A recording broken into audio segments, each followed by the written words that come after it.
Today's learning goal is I can calculate the mean, median, mode, and range from a given set of data.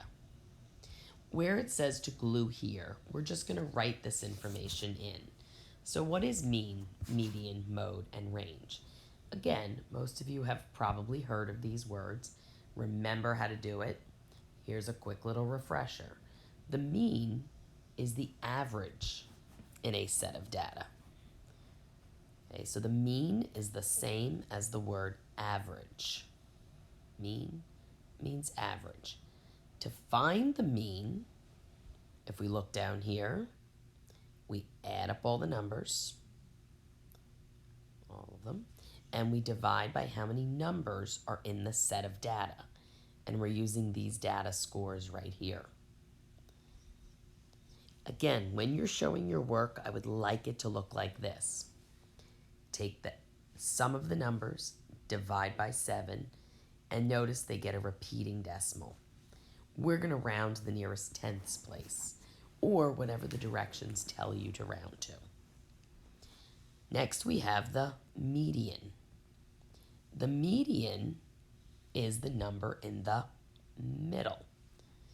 In order to find the median, we put the numbers in order from least to greatest.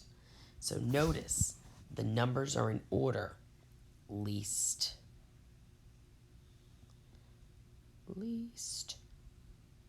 to greatest. Sorry, handwriting's not good on a whiteboard, I find.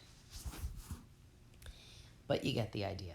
They put the numbers in order from least to greatest, and they find the number in the middle. Let's say, for example, there were two numbers in the middle. Let's say the numbers were 81, 87. And you wanted to find the middle of these two numbers. The quickest way to do that, if you have two numbers in the middle, is to add them together and then divide by 2. So 81 plus 87 is 168. And 168 divided by 2 is 84. 84 would be our median if these were my two middle numbers. So if the middle number is there, like it is in the example, you just go with it. If it's two numbers, you add them together and then you divide by 2. Now let's look at the mode. The mode is the number that occurs the most.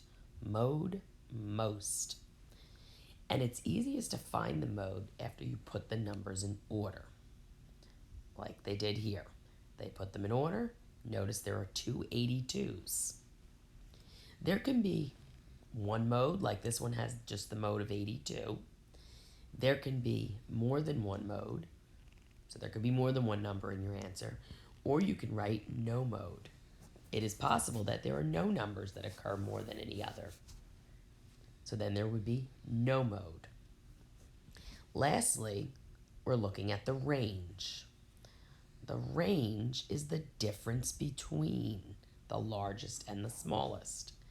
I tell everybody, think, if you wake up in the morning and the temperature was 60 degrees, and later on in the day it was 80 degrees, the range in temperatures would be 20. It went from 60 to 80. How did I get that? I subtracted. So in this case, you would take the highest number, subtract the lowest number, and get the answer of 23 as your range. Again, most of you have seen this before. This is nothing new. Try the problems on the You Try page, and we'll go over those in class. Good luck.